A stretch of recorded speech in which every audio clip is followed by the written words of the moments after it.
Hello प्यारे बच्चों, मैं संजय बिंदल एक बार आप सब लोगों का हमारे यूट्यूब चैनल एसवी केमिस्ट्री फिर से स्वागत करता हूं।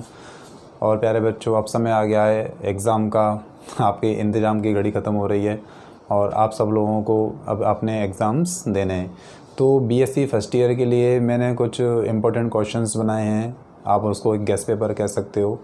और जैसा कि हम ब्रज यूनिवर्सिटी से ताल्लुकात रखते हैं, तो ब्रज यूनिवर्सिटी के लिए और राजस्थान यूनिवर्सिटी के लिए आप ये क्वेश्चन देख सकते हो और इससे आप अपनी लास्ट टाइम पे एकदम जो जड़ी बूटी वाली तैयारी है वो तैयारी कर सकते हो।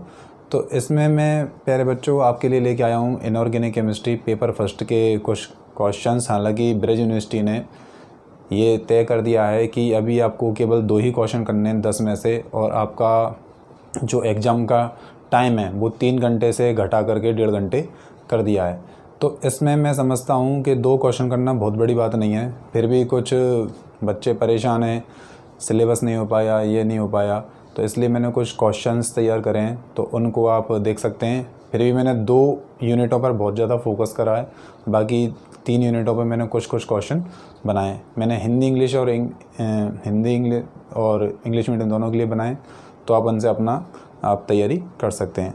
तो प्यारे बच्चों, मैंने कुछ क्वेश्चंस तैयार करे हैं जिसमें मैं आपको बताना चाहूँगा कि जैसे जो आपकी यूनिट फर्स्ट है आयनिक कंपाउंड वाली, आयनिक सॉलिड वाली, इसमें मैंने आपको देखो क्वेश्चन बनाए हैं। हालांकि ये मैं लिंक डिस्क्रिप्शन बॉक्स में दे दूंगा, आप वहाँ से इन क्वेश्चंस को देख सकते हो। तो देखिए प्यारे बच्चों, इसमें जो एक क्वेश्चन है इम्पोर्टेंट है, वो एक तो है इसमें बोर्न हेबर साइकिल, यानी कि बोर्न हेबर चक्र।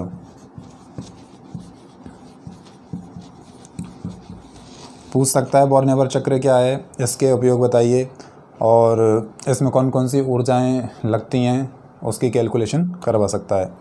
दूसरा इसमें जो क्वेश्चन है वो आप देख सकते हो, इसमें जो वेरियस टाइप्स के जो सेमीकंडक्टर्स हैं, यानी कि जो विभिन्न प्रकार के अर्धचालक हैं, N प्रकार के अर्धचालक, P प्रकार के अर्धचालक, तो वो आप ज़रूर देख कर जाएँ। N व P प्रकार के सेमीकंडक्टर, ठीक है, ये आप ज़रूर देख के जाएँ। फिर इसमें मैंने जो क्वेश्चन नंबर 3 लिया है, इसमें जो समन्वय संख्या 4 है, यानी कि जो टेट्राहेड्रल ज्यामिति रखते हैं, यानी कि जो चतुष्फलकीय ज्यामिति रखते हैं, उनके लिए त्रिज्या अनुपात की गणना करवा सकता है आपसे। जो रेडियस रेशियो है, त्रिज्या अनुपात की गणना, ये भी तुम्हारा कौन सा, कोऑर्डिनेशन नंबर 4 के लिए, कोऑर्डिनेशन नंबर 4 के लिए इनकी गणना करवा सकता है। फिर इसमें मैंने एक क्वेश्चन और शामिल करा है जिसके मुझे पूरे चांस लगते हैं आने के, कि मेटालिक बॉन्ड यानी कि धात्विक बंध क्या है। धात्विक बंध क्या है और इसका वो एक्सप्लेनेशन करवा सकता है। इसमें आपसे वो लिथियम का एग्जांपल लेके पूछ सकता है कि लिथियम के विभिन्न प्रकार के जो बॉन्ड बनते हैं, जो बैंड बनते हैं, है ना, जैसे कि तुम्हारा संयुक्त बंध सिद्धांत है, मुक्त इलेक्ट्रॉन सिद्धांत है, इसमें 4 प्रिंसिपल दिए गए हैं जो मैंने क्लास में भी करवाए थे अपने कॉलेज के बच्चों के लिए, वो आप जरूर देख के जाएं। मेटालिक बॉन्ड की विवेचना, ठीक है, मेटालिक बॉन्ड की विवेचना। फिर इसी में मैंने एक क्वेश्चन और इंक्लूड करा है प्यारे बच्चों, जिसमें हमें रिमार्क्स लिखनी है, टिप्पणियाँ लिखनी है। टिप्पणियों में आप एक तो जो फाजान्स रूल है, यानी कि जो फाजान्स का नियम है वो देख कर जाएं, फाजान्स रूल। दूसरा आप देख कर जाएं जालक ऊर्जा, जैसे अपन बोलते हैं लेटिस एंथैल्पी या लेटिस एनर्जी, जालक ऊर्जा, ठीक है। इस जालक ऊर्जा में प्यारे बच्चों मैं आपको बताना चाहूँगा, आपसे वो ये भी कह सकता है कि जालक ऊर्जा से आप क्या समझते हैं। सोडियम प्लस और Cl- के विरचन में जालक ऊर्जा की गणना करिए, या 1 मोल NaCl के लिए जालक ऊर्जा की गणना करिए। तो मैंने इसमें पूरा क्वेश्चन बना दिया है, ये आप ज़रूर देख कर जाएँ। फिर इसमें मैंने लास्ट में एक शॉर्ट में क्वेश्चन शामिल करा है कि जो आपके नॉन स्टाइकोमेट्रिक और स्टाइकोमेट्रिक डिसीज़ हैं, दोष हैं, है ना, जो स्टाइकोमेट्रिक यानी कि जिसमें जो अनुपात है वो बराबर नहीं मिलता, जैसे कि शॉर्ट की दोष है, आपका फ्रेंकल दोष है, वो आप ज़रूर पढ़ कर जाएँ। बिल्कुल आपसे शॉर्ट में वो पूछ सकता है, शॉर्टकी व फ्रैंकल जो डिफेक्ट्स हैं, त्रुटियां हैं, वो आप ज़रूर पढ़ कर जाएँ। तो मैं समझता हूँ कि यूनिट फर्स्ट में आपको इतने सारे क्वेश्चन मैंने बहुत ज़्यादा भी नहीं करें, ये आप ज़रूर पढ़ के जाएँ। इनसे आपका एक क्वेश्चन ज़रूर फंस जाएगा। बॉर्नियर चक्र, एन व पी प्रकार का अर्धचालक, त्रिज्या अनुपात की गणना समन्वय संख्या 4 के लिए, धात्विक बंध क्या है, और लिथियम का एग्जाम्पल लेके वो पूछ सकता है ना। लिथियम का एग्जाम्पल से वो पूछ सकता है, ठीक है। फिर फाजान्स के नियम, जालक ऊर्जा और शॉर्टकी या फ्रैंकल त्रुटियाँ, ये आपसे वो पूछ सकता है, ठीक है। बाकी मैंने यूनिट सेकंड में तैयार करें आपके लिए कुछ क्वेश्चंस, उनको मैं बताता हूँ। आप चाहो तो इनको देख सकते हो जब तक।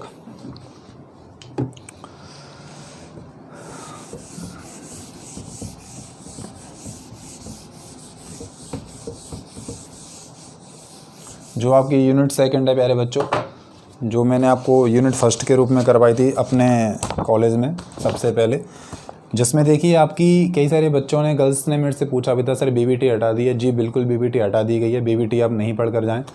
और इसमें आपको यूनिट सेकंड जो आपकी कोवेलेंट बॉन्ड वाली है, यूनिट सेकंड सहसंयोजक बंध वाली है, जो कोवेलेंट बॉन्ड वाली है, जो कोवेलेंट बॉन्ड वाली में आप देखिए, एक तो आपसे पूछ सकता है कि कारण सहित समझाइए, एक्सप्लेन विद रीजंस, कि जो सहसंयोजक बॉन्ड होते हैं वो डायरेक्शनल होते हैं, यानी कि जो कोवेलेंट बॉन्ड हैं वो डायरेक्शनल होते हैं आपके, है ना।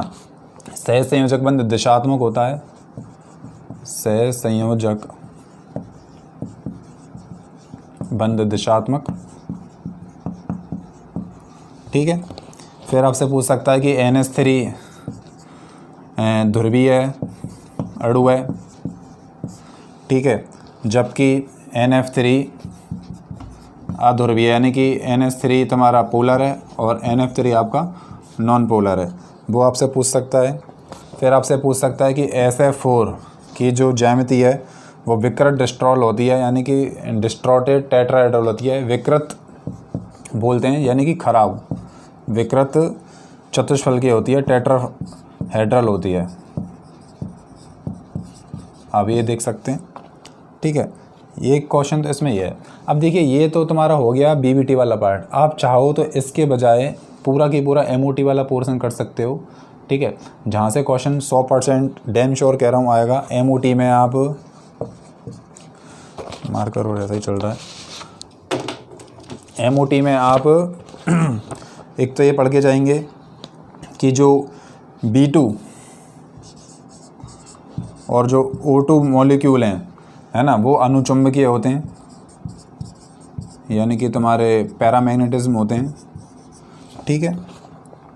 दूसरा आपसे पूछ सकता है कि जो NO अणु है वो तुम्हारा अनुचुंबकीय है, जबकि जो तुम्हारा NO+ है वो तुम्हारा डायमैग्नेटिज्म है, यानी कि प्रतिचुंबकीय है, डायमैग्नेटिज्म है, ठीक है। ये पूछ सकता है, ये आपको ज़रूर देखना है। फिर आपको बॉन्ड ऑर्डर ज़रूर निकलवाएगा। मैंने क्लास में अपनी में करवाया भी था कि आपसे O2-2,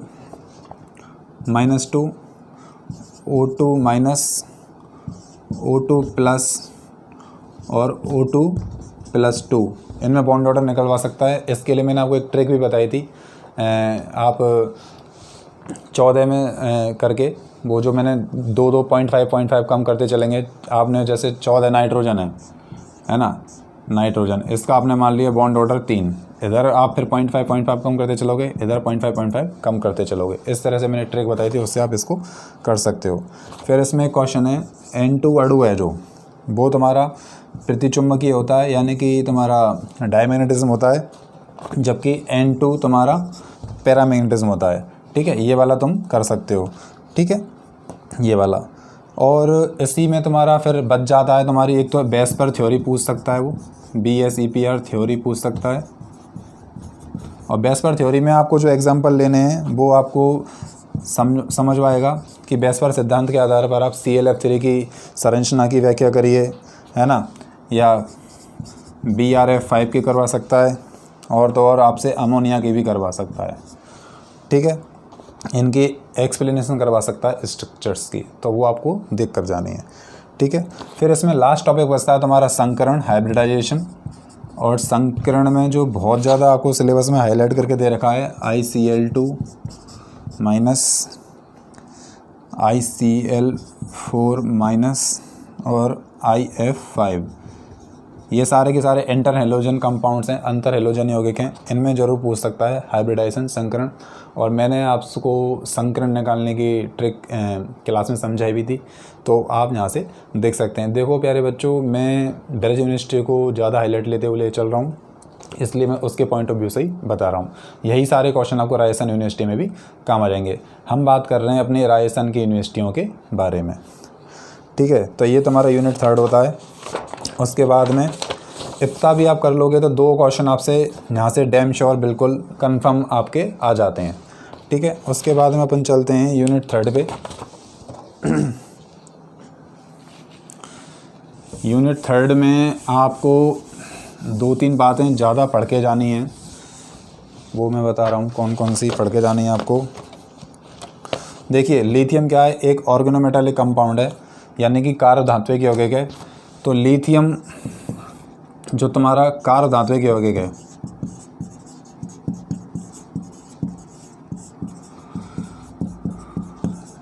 लिथियम तुम्हारा क्या है, कार्बधात्विक यौगिक है। इसको बनाने की विधि पूछ सकता है, इसके गुणधर्म पूछ सकता है, यानी कि मेथड,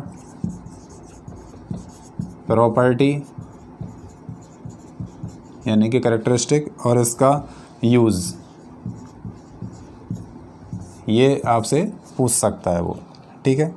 फिर एक क्वेश्चन पूछ सकता है तुम्हारा पीरियोडिसिटी प्रॉपर्टी के बारे में, आवर्तता के गुणों के बारे में, कि जो अपन 3rd ग्रुप से 7th ग्रुप की तरफ जाते हैं तो जो आयनन ऊर्जा है, जैसे अपन बोलते हैं आयनेशन एनर्जी, उसको समझाने के लिए पूछ सकता है।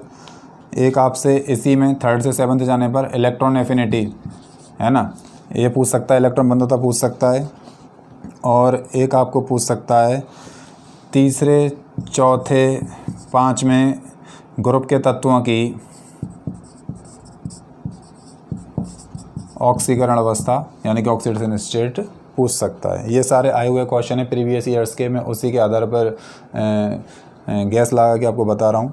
फिर आपसे पूछ सकता है एस ब्लॉक के तत्वों में जो सबसे ज़्यादा इम्पोर्टेंट है विकर्ण संबंध, डायगोनल रिलेशनशिप, विकर्ण संबंध जैसे अपन बोलते हैं डायगोनल रिलेशनशिप, जो भी तुम्हारी कौन के साथ पूछ सकता है, लिथियम और मैग्नीशियम के साथ में, और तुम्हारी बेरिलियम और एल्यूमिनियम के साथ में। ये आपको ज़रूर 500% पढ़कर ही जाना है। फिर आपसे इसमें पूछ सकता है विलायकन प्रवृत्ति यानी कि solvation nature of s block elements, विलायकन प्रवृत्ति,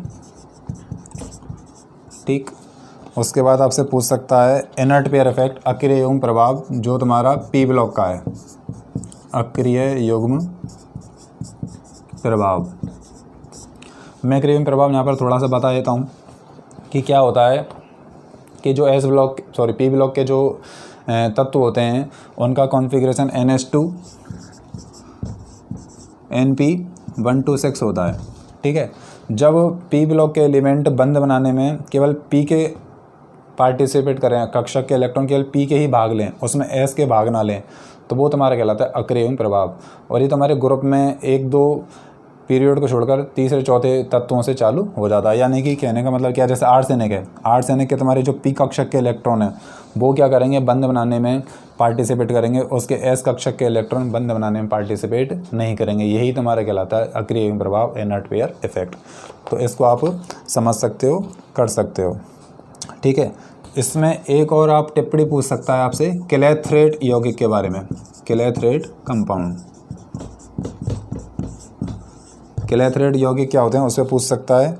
और एक जो एस ब्लॉक के जो तत्व हैं उनका आपसे पूछ सकता है, बायोलॉजिकल सिस्टम में इनका रोल प्ले पूछ सकता है, यानी कि जैविक तंत्रों में एस ब्लॉक के तत्वों का भूमिका पूछ सकता है, जिसमें मैंने आपको सोडियम पंप अपने कॉलेज में करवाया था, सोडियम पंप आपसे पूछ सकता है वो, ठीक है।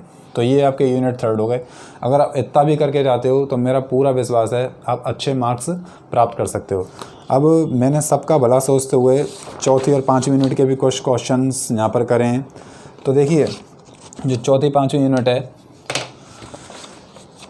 उसमें आपको जो केमिस्ट्री ऑफ नोबल गैस है ना, जो तुम्हारे उत्कृष्ट गैसें उनके रसायन में वो पूछ सकता है आपसे। तो इसमें ज़रूर डैम श्योर वो आपसे क्या पूछेगा, संकरण पूछेगा, हाइब्रिडाइजेशन पूछेगा। जैसे कि तुम्हारे निम्न यौगिकों को बनाने की तुम्हारी विधि, संरचना का गुणधर्म यानी कि गुणधर्म पूछ सकता है, मेथड पूछ सकता है, फॉर्मेशन मेथड, और तुम्हारा सबसे ज़्यादा इम्पोर्टेंट संरचना यानी कैसे बनता है, यानी कि उनका संकरण। ठीक है, इसमें पूछ सकता है, जिसमें तुम्हारे हैं XCO3, XCO2, F2, XCF4। एक तो ये ग्रुप पूछ सकता है, दूसरा ये ग्रुप पूछ सकता है, यही क्वेश्चन आएगा कि निम्न यौगिकों की गुणधर्म, संरचना और बनाने की विधि ज्ञात करिए, जिसमें तुम्हारे सारे के सारे जीनोन के कंपाउंड हैं,